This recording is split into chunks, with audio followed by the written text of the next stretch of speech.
레위기 23장 15절 말씀. 안식일 이튿날 곧 너희가 요제로 단을 가져온 날부터 세어서 7안식일에 수효를 채우고 제7안식일 이튿날까지 합 50일을 계수하여 새 소제를 여호와께 드리되 너희 처소에서 드리되 너희 처소에서 에바 10분 2로 만든 떡 2개를 가져다가 흔들지니 이는 고운 가루에 누룩을 넣어서 구운 것이요 이는 첫 요제로 여호와께 드리는 것이며.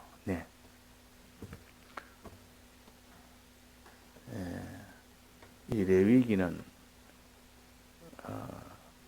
출애굽기 다음에 있는 것이 레위기요, 민수기 앞에 있는 것이 레위기입니다.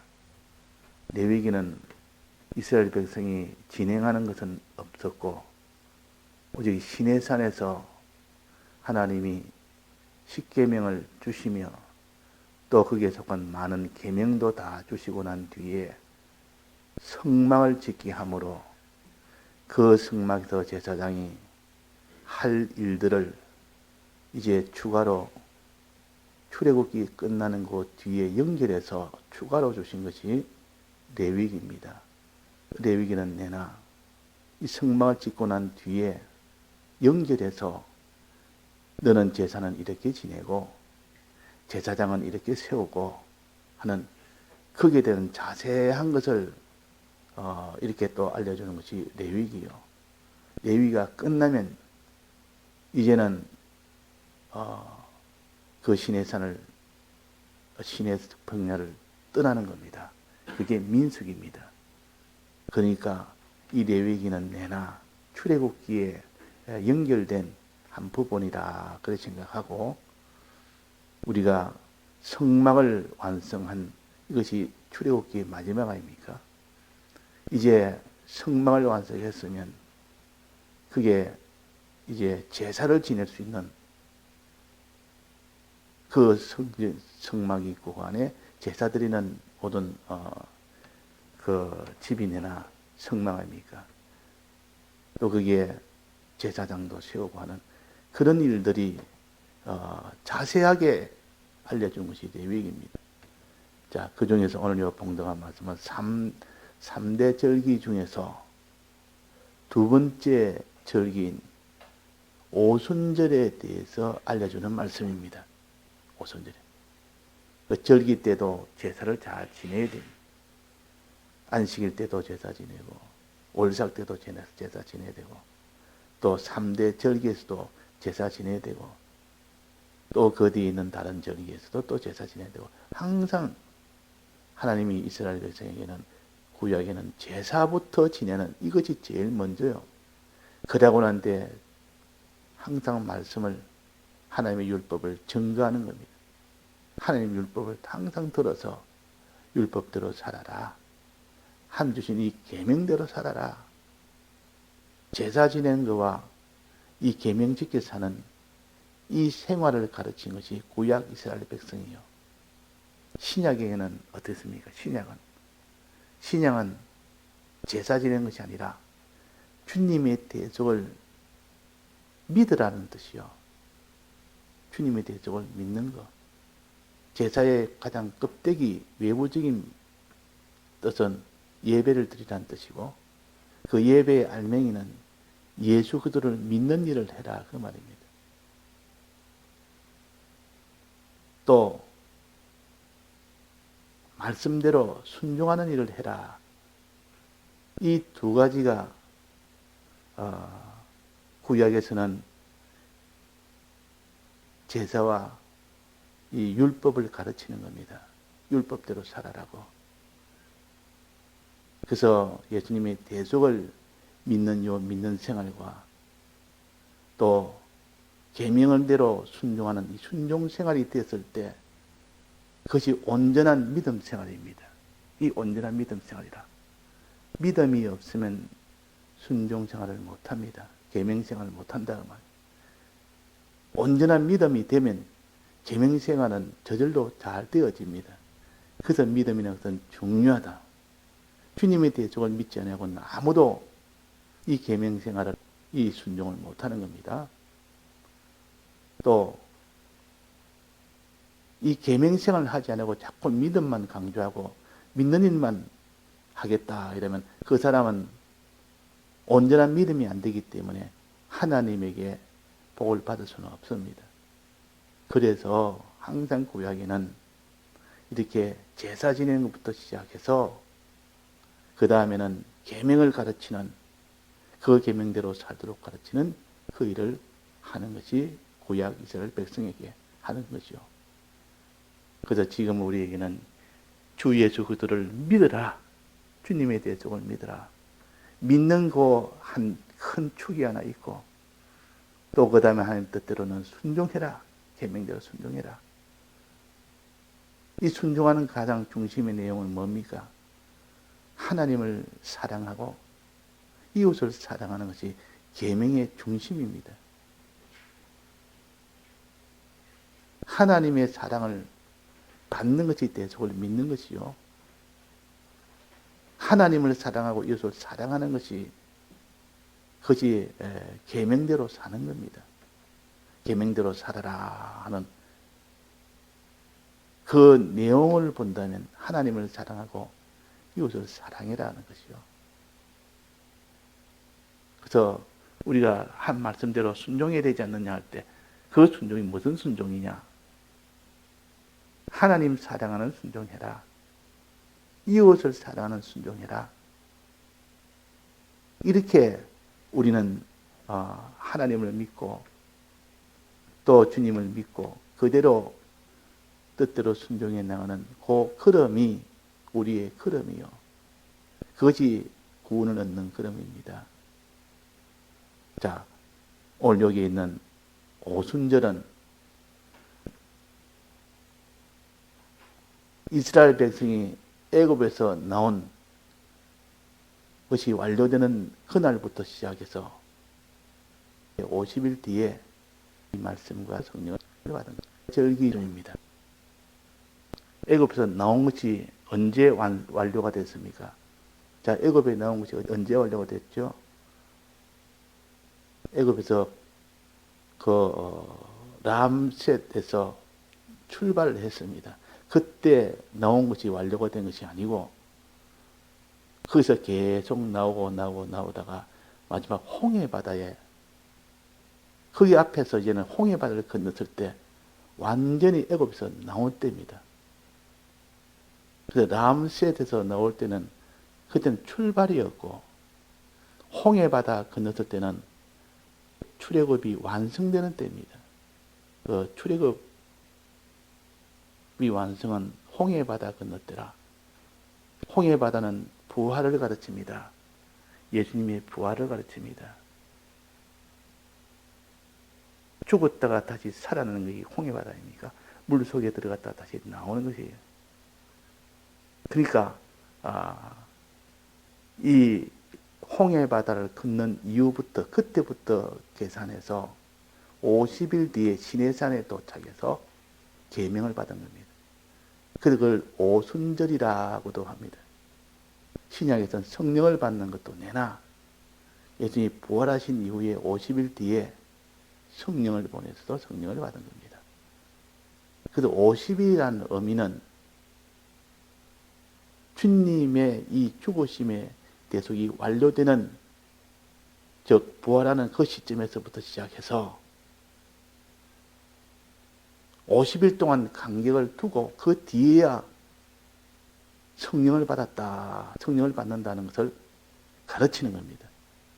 50일이면 한 달 한 20일 정도 되지 않습니까? 그 한 달 20일 동안 뭐 해야 성령을 받겠냐 그 말이에요. 자, 50일 동안 뭐 해야 됩니까? 뭐 해야 성령을 받겠습니까? 50일 동안 뭐 해야 시내산에서 그 계명을 받을 수 있습니까? 자, 그래서 우리가 50일이라는 이 의미를 오순절이라 77절이라 이것을 제일 먼저 앞에 두는 것은 이 주님의 이 말씀과 성령의 은혜를 받기 위해서는 50일이라는 이 간격을 두고 50일 동안 네가 힘써 받는 노력을 해라는 뜻이요. 성령과 말씀을 받는 노력을 해야만 너는 이 성령과 말씀을 받지. 아무 노력 없이 그냥 부활하고 난 뒤에 주님 부활하는 공로 뒤에 그 다음 날에 또 그날에 바로 성령을 받은 것이 아니라 그 말이에요. 50일이라는 그 간격을 두었다는 것은 성령을 받기 위해서 말씀을 받기 위해서 많은 수고와 그 노력과 희생이 되어야만 이 말씀의 은혜와 성령의 은혜를 받을 수가 있다는 것입니다. 받아야 그의 인도를 따라 갈 수가 있습니다. 받지 않고는 그 광야 걸음은 한 걸음도 나갈 수가 없습니다. 한 걸음도 나갈 수가 없다. 자, 그래서 하나님 인도는 두 가지로 인도한다 했습니다. 자, 두 가지 뭡니까? 하나는 말씀이요. 하나는 성령입니다. 진리와 성령이라 그 말입니다. 그래서 구약의 말씀부터 먼저 받고 또 말씀을 통하여 성령을 그 위에도 받게 됩니다. 성령을 받기 위해서는 말씀의 은혜를 먼저 받아야 됩니다. 그래서 말씀과 성령의 은혜는 우리를 인도하는 은혜라. 광야를 지나갈 수 있는 인도의 은혜요. 광야는 앞에 놓여 있는데 인도가 없다면 아무도 광야를 지날 수는 없습니다. 믿는 사람이 진리를 모르고 성령을 받지 않는데 그 사람 믿음 생활을 할 수 있습니까? 할 수 없습니다. 차 운전하는 자가 무슨 지도도 없고 내비게이션도 없고 없는데 처음 가는 지역에 갈 수가 있습니까? 없습니다. 차가 있어도 안 됩니다. 아무리 좋은 차를 가져도 지도가 없으면 그 사람은 운전을 할 수가 없습니다. 어디로 가야 될지 모르는데 그 사람이 운전한다는 것은 불가능한 거 아닙니까? 차가 문제가 아니라 지금 가는 길이 문제라. 길을 모르면 못 간다. 그래서 진리의 이 길을 아는 사람, 성령의 이 은혜를 받은 사람, 그 사람은 광야를 지나갈 수가 있다. 그래서 진리와 성령을 두 가지로 항상 말씀하신 것은 여기에 보니까 제사를 지낼 때는 요 오순절에 제사를 지낼 때 반드시 떡 2개를 가져다가 제사를 지내라. 밀로 떡을 만듭니다. 첫 열매를 가지고 밀의 첫 열매를 가지고 초실질이라고 그럽니다. 그것도 첫 열매를 가지고 떡을 만드는데 떡 2개를 만들어서 하나님께 드리라. 그러면 떡 2개를 너는 받을 수가 있다. 진리와 성령의 은혜를 받을 수가 있다. 그래서 우리는 말씀의 은혜를 먼저 받아야 되고 성령의 은혜도 함께 받아야만 됩니다. 모세를 통해 주신 이 말씀의 은혜, 엘리야를 통해 주신 이 성령의 은혜, 이 두 가지 은혜를 가르쳐서 두 감람나무라 그랬습니다. 두 감람나무. 주 앞에 섰는 두 감람나무라. 즉 진리를 가르쳐서 감람나무라. 또 성령의 은혜를 가르쳐서 감람나무라. 두 은혜를 받아야 된다. 주 앞에 섰는 두 감람나무. 두 선지자, 모세와 엘리야라는 선지자, 즉 두 은혜. 이 두 은혜를 받아야 된다. 받아서 무슨 일을 하는데? 받아서 하는 일은 불을 밝히는 이 일이 바로 진리에 하는 일이요, 성령이 하는 일입니다. 하는 일도 두 가지입니다. 진리와 성령이 하는 그 일은 두 가지라. 불 밝히는 것이라. 불 밝히는 일은 두 가지입니다. 그래서 두 촛대라 그랬습니다. 두 감람나무와 두 촛대라. 계시록 11장에. 그러니까 두 가지 하는 일은 뭐냐. 하나는 주님의 대속을 믿게 하는 것이 진리와 성령의 하는 일이요. 믿도록 해주는 것. 내가 주님의 이 대속을 믿지 못하는데 진리와 성령을 자꾸 받아보니까 주님의 대속을 자꾸 믿게 됩니다. 견고하게 이제는 마지막 믿게 됩니다. 그거 하나이고 또 하나는 뭡니까? 다른 사람에게 이 복음을 증거하는 겁니다. 행하는 것이다. 믿고 행하는 것인데 행하는 것이 뭐냐? 다른 사람에게 증거하는 이 일을 하는 겁니다. 내가만 믿는 것이 아니라 다른 사람도 믿도록 해주는 것이 증거하는 일이다. 이것이 두 번째 촛대입니다. 첫 번째 촛대는 자기가 은혜 받아서 자기가 먼저 믿고, 두 번째 촛대는 이제는 자기가 믿으니 다른 사람에게도 증거하는 정인생활, 이것이 행하는 것이요. 그래서 여기에 떡 두 개라 말은 진리와 성령을 가르치고 진리와 성령이 하는 일을 또 두 가지라. 그 두 가지는 하나는 주님의 대속을 믿는 일이요, 계명대로 순종하는 일이요. 그 계명대로 순종하는 그 내용은 하나님을 사랑하고 이웃에게 복음을 전하는, 그러므로 인하여 그들도 다 믿는 생활이 되도록 하는 이 일을 하는 것이 두 촛대라 그 말입니다. 우리는 이 두 감람나무, 두 떡을 먹어야 됩니다. 두 떡을 먹어야 된다 말이에요. 진리와 성령의 은혜를 받아야 된다 그 말이에요. 그러면 무슨 일을 하느냐? 두 촛대 생활을 우리가 할 수가 있습니다. 하나는 자기가 믿게 되고 주님에 대해서 참으로 믿는 자가 되고 견고함이 흔들리지 않는 자가 되고, 이렇게 되었으니 이제는 다른 사람에게 증거하는 이 사람이 되도록 하는 겁니다. 그래서 여기 보니까 이 진리와 성령의 은혜를 받으려면 어떻게 되느냐? 그럼 받으려면 먼저 받아야 될 거 아닙니까? 받는 일을 하려면 여기에 안식일 이튿날 곧 너희가 요제로 단을 가져온 날부터 시점을 먼저 알려주고, 또 그 사이에 간격을 50일이라는 간격을 두게 해서 언제까지 50일 간격이 끝나는 때는 언제냐? 이 두 가지 출발과 마지막 계산에 도착하는 그 사이가 50일이라는 것입니다. 50일.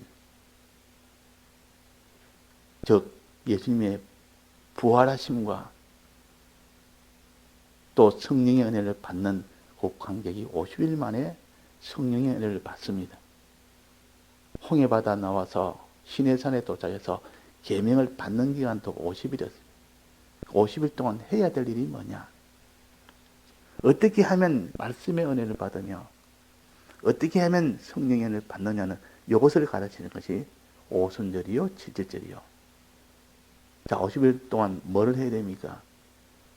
부활하시고 난 뒤 예수님께서 아직 나를 만지지 말아라, 내 할 일이 있다 그랬습니다. 무슨 일이었습니까? 나중에 보니까 성령을 보내는 일이었습니다. 성령을 보내고 난 뒤에 너는 성령을 받아야만 된다는, 지금 부활하고 난 뒤에 너희들이 성령을 받아야만 비로소 믿고 행할 수가 있는 이 사람이 된다. 부활하고 난 뒤에 그때도 이 지금 제자들이 두려워서 벌벌벌 떱니다. 지금 예수님 십자가 못 박혀 죽인 그들이 두려워서 자기도 죽을까 봐 그래 숨어서 모여서 방 안에 문 딱 닫고 이렇게 저끼리 모여가지고 두려워하는, 거기에 예수님이 오셔서 뭐라고 했습니까? 성령을 받으라고 했습니다. 너희들이 지금 성령을 받아야만 된다. 구약에서는 말씀을 받으라. 모세야 너는 이 계명을 받으라. 신약에서는 성령을 받아라. 합쳐서 우리는 계명과 성령의 은혜를, 말씀과 성령의 은혜를 받아야 된다. 그 받고 난 뒤에야 비로소 그 사람이 믿음으로 살 수가 있다는 것이죠. 그래서 받는 방법은 너는 기도해라. 네가 성령 받을 때까지 기도해라. 간절히 기도해라. 올 때까지 쉬지 말고 기도해라. 그래서 제자들이 어떻게 기도했겠습니까? 전혀 기도에 힘쓰니라. 전적 기도에 힘쓰니라. 아, 기도할 때 주님의 성령을 간절히 구하는, 말씀의 은혜를 간절히 구하는 요 기도하는 여기에서 받는구나. 우리가 그것을 알 수가 있습니다. 그럼 50일 동안 뭐라는 뜻입니까? 이게 세어라고 했습니다. 하루, 이틀, 살, 손꼽아 세는 것을 갖다가 계수하여 여기서는 세어서 하루하루를 손꼽아 기다리는, 이제 간절히 소망하는 기도의 생활을 해라. 그럴 때에 50일 만에 성령을 주시듯 이 성령의 은혜를 받을 수가 있다. 말씀의 은혜를 받을 수가 있다. 자, 우리가 예배를 기다립니까? 말씀을 듣기를 기다립니까? 말씀을 사모합니까? 말씀을 우리는 알려고 거기에 대해 사모하는 마음이 있어야 됩니다. 자꾸 사모하는 마음. 꿈에도 잠을 자도 항상 말씀이 자기 속에 떠나지 않습니다. 꿈에도 자꾸 이렇게 말씀이 생각나요. 밤새도록 말씀이 생각나서 잠을 잤는데도 잠속에서도 말씀을 자꾸 생각을 할 수밖에 없게 됩니다. 그만큼 사모하는 마음이 되어야 됩니다. 간절한 기도하는 마음이 되어야 된다. 그래야 하나님이 50일 만에 주신다는 것이요. 전혀 기도에 힘쓰니까 50일 만에 성령을 받았던 겁니다. 성령을 받다. 기도에 힘든다는 말은 소원한다는 뜻이요. 간절히 구한다는 뜻 아닙니까? 구하라 그러면 주실 것이요 하는 것은 바로 이것을 가르칩니다. 구하라 그러면 주실 것이요. 네가 말씀의 은혜를 구해서 주님의 대속을 믿기를 간절히 구하는 사람은 그 사람에게는 말씀과 성령을 통하여 대속의 은혜를 주신다 그러면, 자, 말씀과 성령은 무엇을 목적으로 삼습니까? 하는 일을, 주님의 대속을 믿는 일을 하도록 하는 것이요. 또 계명대로 살도록 하는 것이요. 그것이 말씀과 성령의 목적 아닙니까? 이 목적을 알아야 됩니다. 너 말씀을 사모해라. 성령을 사모해라. 이 말은 주님의 대속을 믿도록 사모하고 말씀대로 순종하기를, 뜻대로 순종하기를 사모해라. 이것을 사모할 때 말씀이 사모되는 것이고 성령을 사모하게 되는 것입니다. 자, 주님의 대속을 내가 믿든지 말든지, 내가 그 말씀대로 순종하는 생활을 하든지 말든지, 그런 사람은 이 말씀을 사모할 리가 없고 성령을 사모할 리가 없습니다. 그래서 우리가 50이라는 것은 간절히 사모해서 이 진리와 성령의 은혜를 받도록 기도해라는 뜻이요. 구하라는 뜻이요. 힘쓰라는 뜻입니다. 다 같이 통성으로 기도하시다가 자유하시겠습니다.